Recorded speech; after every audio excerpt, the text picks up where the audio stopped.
Baik, Assalamualaikum warahmatullahi wabarakatuh. Kali ini kelompok kami akan mempresentasikan kajian postmodern yang kita lakukan pada hari tanggal 3 April 2023. Baik, next slide. Inilah anggota kelompok kami, terdiri dari Aureli Azhara, Meta Paramita, Sandi Hirmawan, Elsa Paramita, Rosa Ramantinya, dan saya sendiri, Senya Clara Fania. Next. Untuk topik pembahasan, kami ada kajian teori yang pertama, kedua ada sejarah postmodern, ketiga ada praktik postmodern, dan keempat ada contoh postmodern yang terdiri dari 5 yang akan dijelaskan oleh masing-masing dari anggota kelompok. Selanjutnya. Baik, selanjutnya bisa dijelaskan untuk rekan saya, Aurelia Azhara. Baik, jadi saya akan menjelaskan tentang teori postmodern.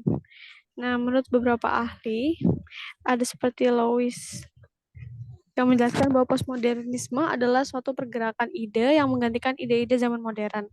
Kemudian ada tokoh dari Emmanuel, di mana menjelaskan postmodernisme itu sendiri sebagai keseluruhan usaha yang bermaksud merevisi kembali paradigma modern. Sedangkan menurut Ghazali dan Effendi, postmodernisme adalah sesuatu di mana mengoreksi modernisme itu sendiri yang tidak terkendali yang telah muncul sebelumnya. Jadi bisa disimpulkan bahwa postmodernisme merupakan suatu ide baru yang menolak ataupun yang termasuk jadi pengembangan suatu ide yang telah ada tentang teori pemikiran masa sebelumnya, yaitu paham modernisme yang mencoba untuk memberikan kritikan terhadap modernisme yang dianggap telah gagal dan bertanggung jawab terhadap kehancuran martabat manusia, di mana ia merupakan pergeseran ilmu pengetahuan dari ide-ide modern menuju pada suatu ide yang baru yang dibawa oleh postmodernisme itu sendiri. Selanjutnya akan dijelaskan oleh rekan saya kepada Sandi Himawan. Selanjutnya, teori postmodern menurut Frank O'Gary, postmodern merupakan perpaduan antara arsitektur modern dan juga arsitektur tradisional yang dimana memiliki ciri ganda yang lebih berorientasi serta menerjemahkan makna secara pribadi yang berupa teknologi, bahan bangunan, kebudayaan, tatanan masyarakat, serta lingkungan sebagai salah satu bagian penting dari arsitektur itu sendiri. Postmodern selalu berusaha mempertahankan bangunan lama yang memiliki nilai sejarah yang tinggi dengan cara membuatnya berdampingan, sehingga keduanya memiliki kontras dan akan saling mendukung. Selanjutnya akan dijelaskan oleh rekan saya yang lain.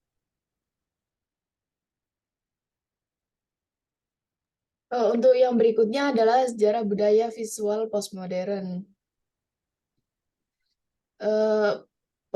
The term of postmodern, maksudnya istilah dari postmodern sendiri pertama digunakan pada tahun 1989 sebagai bentuk kata yang melambangkan ketidakpuasan yang terhadap arsitektur modern dan menyebabkan gerakan arsitektur modern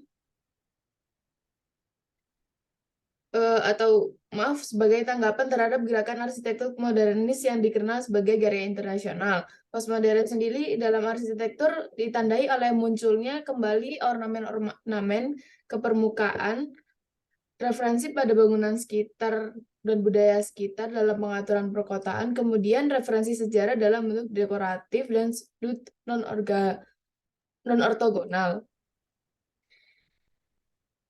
Nah, pada tahun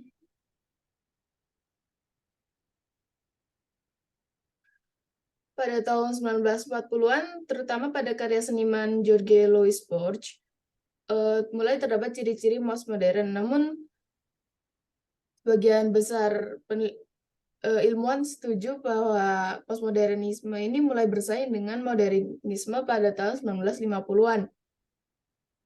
Yang kemudian memperoleh pengaruh pada tahun 1960-an.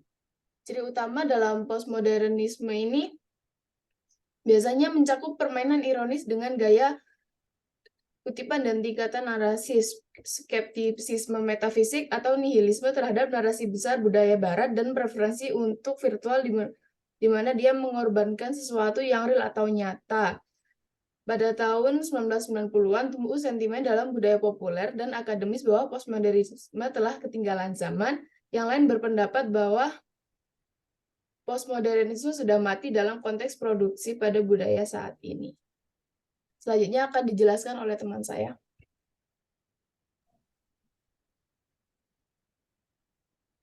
Baik, di sini saya akan menambahkan sedikit saja sejarah dari postmodern. Postmodern sendiri digunakan untuk mendeskripsikan implikasi sosial budaya serta seni kontemporer yang berkembang pada akhir abad 20-an dan awal abad 21. Perkembangan ini ditandai dengan adanya globalisasi dan era konsumerisme. Postmodernisme juga digunakan untuk menandai periode seni, desain, dan arsitektur yang dimulai pada tahun 1950-an.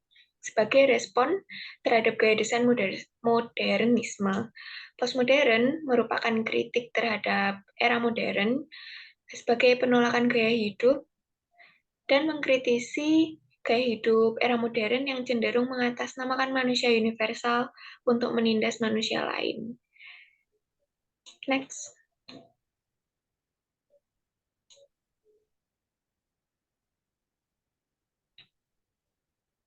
Baik, selanjutnya ada praktik postmodern. Next slide. Akan dijelaskan oleh rekan saya, Meta Paramita Lim.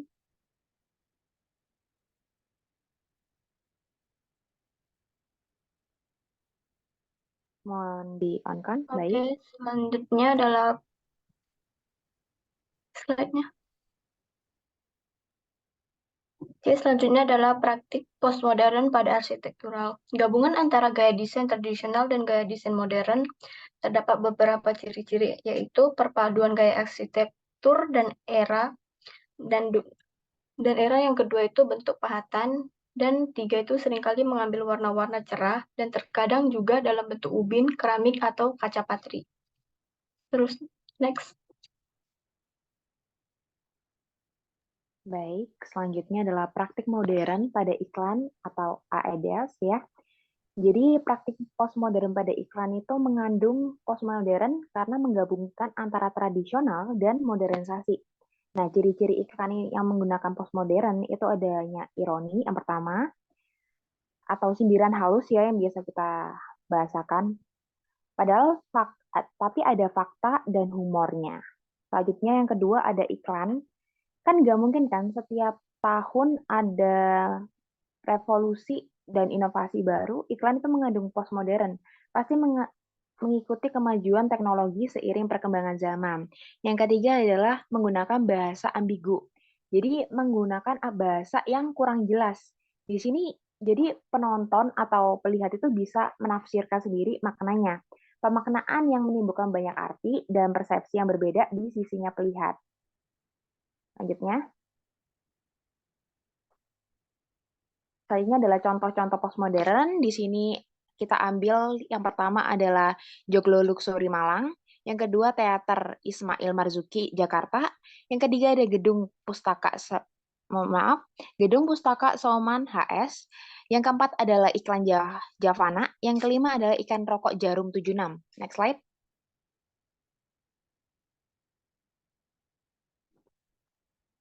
Nah, yang pertama ini adalah Hotel Joglo Luxury yang ada di daerah Pakis, Kota Malang.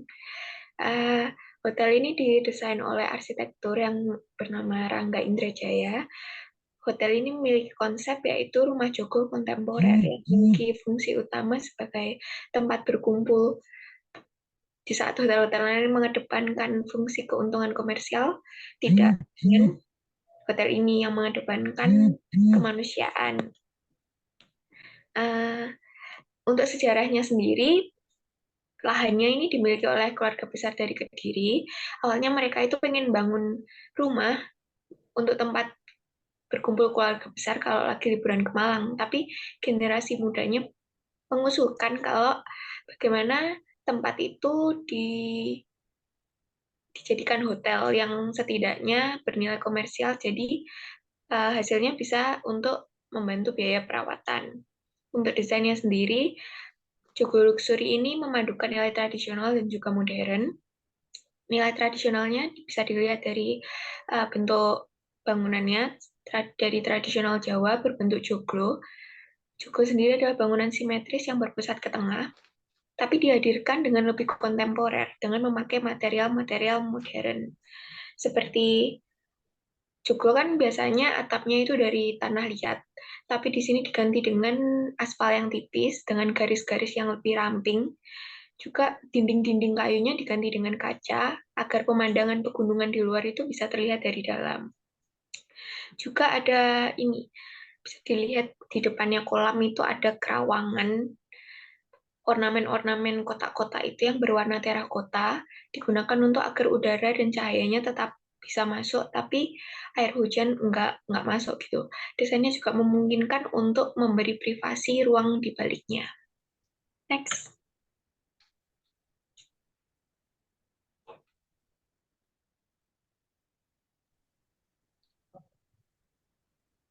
Oke, selanjutnya adalah Teater Ismail Marzuki Jakarta. Nah, kawasan Ismail Marzuki ini merupakan kawasan budaya dan pendidikan dan juga kesenian di Cikini yang memiliki nuansa seperti kolonial yang sangat kuat pada area sekitar kawasan. Nah, konsep dari Teater Ismail Marzuki ini menerapkan elemen historis dan sifat modernisme yang dapat dikatakan sebagai solusi dalam menanggapi permasalahan yang terdapat pada kawasan tersebut. Nah, sebelum direlokasi ke Ragunan, kawasan ini juga dikenal sebagai rekreasi umum yang biasa disebut sebagai Taman Raden Saleh atau TRS yang menaungi Kebun Binatang Jakarta. Oke, selanjutnya akan jelasin oleh rekan saya. Kemudian ada Gedung Perpustakaan Suman HS. Perpustakaan ini menggunakan konsep transformasi arsitektur modern atau postmodern yang dapat dilihat dari bentuk melengkung yang ada pada atap gedung yang menyerupai sebuah buku tebal jika dilihat dari atas.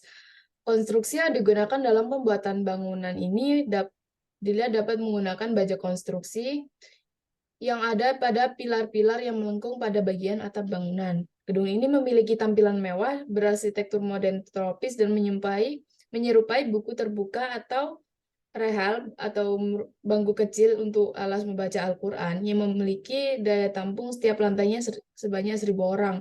Arsitektur perpustakaan ini menggabungkan gaya arsitektur budaya Melayu dan gaya arsitektur modern.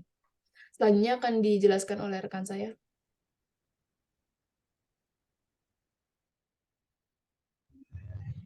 Baik, jadi di sini saya akan menjelaskan tentang postmodernisme yang terdapat di iklan Teh Javana. Nah, pada gambar terdapat adegan Maudy Ayunda di mana adegan tersebut Maudy Ayunda menyanyikan jingle dan meminum Teh Javana dalam kemasan botol. Nah, dilihat dari konten visualnya, iklan ini mengusung konsep intertekstualitas di mana intertekstualitas itu sendiri mengangkat dan memadukan budaya tradisional dengan budaya kekinian dalam satu bingkai. Budaya tradisional tampak pada pengkarakteran Maudy Ayunda sebagai wanita bergaun kebaya dengan model rambut sanggul konde. Kemudian di sisi lain budaya kekinian tampak pada acara semacam konser yang menggunakan layar atau media elektronik besar. Nah, perbandingannya terdapat pada gambar 2 dan 4. Kemudian terdapat pula adegan di mana seorang abdi wanita membawakan teh untuk raja. Nah, antara gambar 3 dan 4 itu merupakan hal yang kontradiktif di mana menunjukkan antara budaya tradisional dan budaya modern, yakni antara upacara tradisi minum teh dengan budaya konser, di mana gambar di sebelah kanan itu seorang abdi sedang menyuguhkan teh kepada raja yang menggunakan pakaian, suasana, serta tradisi luhur dan tempat khusus. Sedangkan gambar di sebelah kiri, yakni terdapat beberapa remaja yang menikmati teh dalam kemasan botol.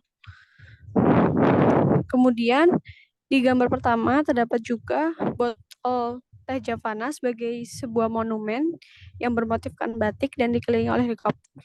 Hal ini merupakan salah satu dekonstruksi budaya yang menggabungkan budaya tradisional Indonesia berupa batik dan modern. Bisa di next.